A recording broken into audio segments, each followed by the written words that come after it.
साल था 1957 का और तमिलनाडु के तिरुपुर में 4 मई को जानकी अम्माल और सीके पुन्नुस्वामी के घर एक नन्हे बालक का जन्म हुआ। क्योंकि ये दंपति देश के पहले उपराष्ट्रपति रहे और फिर राष्ट्रपति रहे डॉक्टर सर्वपल्ली राधाकृष्णन से प्रभावित थे, तो उन्होंने भी अपने बेटे का नाम उनके नाम पर रख दिया। ये लड़का कॉलेज स्तर पर टेबल टेनिस में चैंपियन और लंबी दूरी का धावक रहा। लेकिन किसे पता था कि खेल से दूर इसकी जिंदगी राजनीति में ऐसे चमकेगी कि आज ये शख्स देश के दूसरे सबसे अहम संवैधानिक पद का कार्यभार संभालने के लिए तैयार हो जाएगा। ये कहानी है सीपी राधाकृष्णन की, जिन्हें एनडीए ने उपराष्ट्रपति पद के लिए अपना उम्मीदवार घोषित किया है। भारतीय जनता पार्टी के अनुभवी नेताओं में से एक सीपी राधाकृष्णन राष्ट्रीय स्वयंसेवक संघ से भी सालों पहले जुड़ गए थे। उन्होंने तमिलनाडु बीजेपी में काफी अहम भूमिका निभाई है और साथ ही दक्षिण भारत में पार्टी को मजबूत करने के लिए कड़ी मेहनत की है। वे 90 के दशक में काफी चमके थे। हालांकि इस बीच ये कहा जा रहा है कि सीपी राधाकृष्णन का नाम आगे कर पीएम मोदी ने उद्धव ठाकरे और स्टालिन को फंसा दिया है। लेकिन कैसे? कितने संपत्ति के मालिक है सीपी राधाकृष्णन और उनसे जुड़ी कौन सी वो 10 बातें हैं जो हर किसी को पता होना जरूरी है, जानेंगे इस वीडियो के जरिए।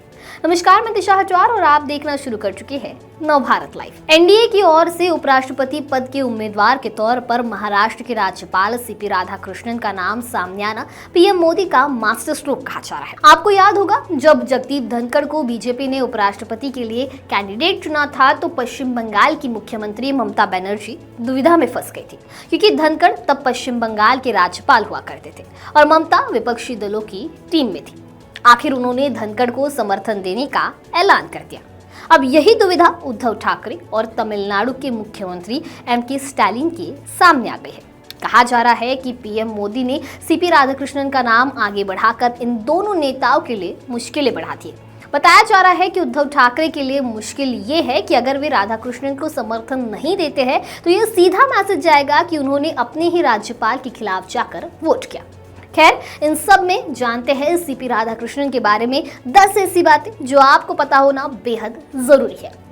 एनडीए के उम्मीदवार सीपी राधाकृष्णन तमिलनाडु से है और पिछले साल जुलाई से महाराष्ट्र के राज्यपाल के रूप में कार्यरत है। 68 वर्षीय राधाकृष्णन कई और राज्यों के राज्यपाल भी रह चुके हैं। उन्होंने फरवरी 2023 से जुलाई 2024 तक झारखंड के राज्यपाल के रूप में काम किया। इसके अलावा उन्होंने मार्च से जुलाई 2024 तक तेलंगाना के राज्यपाल और पुडुचेरी के राज्यपाल के रूप में भी अतिरिक्त जिम्मेदारी संभाली।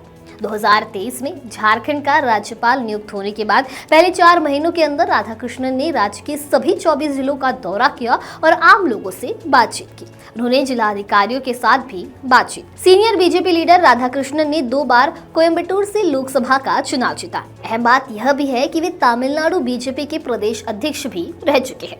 राधाकृष्णन ने 2004 से 2007 तक तमिलनाडु बीजेपी प्रमुख की भूमिका निभाई। इस दौरान उन्होंने 19,000 किलोमीटर की 93 दिन की रथ यात्रा की। यह यात्रा भारतीय नदियों को जोड़ने, आतंकवाद को खत्म करने, समान नागरिक संहिता लागू करने और ड्रग्स के खतरे से लड़ने की मांग को लेकर आयोजित की गई थी। सीपी राधाकृष्णन का जन्म 1957 में तमिलनाडु के तिरुपुर में हुआ। उन्होंने कोयम्बटूर के चिदम्बरम कॉलेज से बीबीए की डिग्री हासिल की। राधाकृष्णन कॉलेज में टेबल टेनिस के चैंपियन रह चुके हैं और अच्छे धावक भी रह चुके हैं। उन्हें क्रिकेट और वॉलीबॉल खेलना भी बेहद पसंद था। उनका राष्ट्रीय स्वयंसेवक संघ से काफी पुराना कनेक्शन है। राधाकृष्णन 1974 में भारतीय जनसंघ की राज्य कार्यकारिणी समिति के सदस्य बने। वे कई देशों की यात्राएं कर चुके हैं, जिनमें Britain, France, Germany, Italy, Spain, पुर्तगाल, Norway, Denmark, Sweden, Finland, Belgium, Holland, तुर्की, चीन, मलेशिया और सिंगापुर शामिल है। राधाकृष्णन को 2016 में कोच्चि के कॉयर बोर्ड का अध्यक्ष चुना गया। वे इस पद पर 4 सालों तक रहे। इस दौरान भारत के कॉयर निर्यात 2,532 करोड़ रुपए तक पहुंच गया था। मीडिया रिपोर्ट के अनुसार सीपी राधाकृष्णन की कुल संपत्ति 64.75 करोड़ है, जिसमें 67.11 करोड़ की संपत्ति और 2.37 करोड़ की देनदारी शामिल है। बता दें, उपराष्ट्रपति चुनाव 9 सितंबर को होना है, जिसमें नामांकन 7 अगस्त से 21 अगस्त तक खुले रहेंगे। लोकसभा और राज्यसभा दोनों के सांसद भारत के दूसरे सबसे बड़े संवैधानिक पद के लिए मतदान करेंगे। तो अब इस बारे में आपकी क्या राय है, हमें कमेंट सेक्शन में जरूर बताइए। वीडियो पसंद आया होगा तो इसे लाइक और शेयर करना ना भूलें और ऐसे ही तमाम अपडेट से जुड़े रहने के लिए बने रहिए नव भारत लाइव के साथ।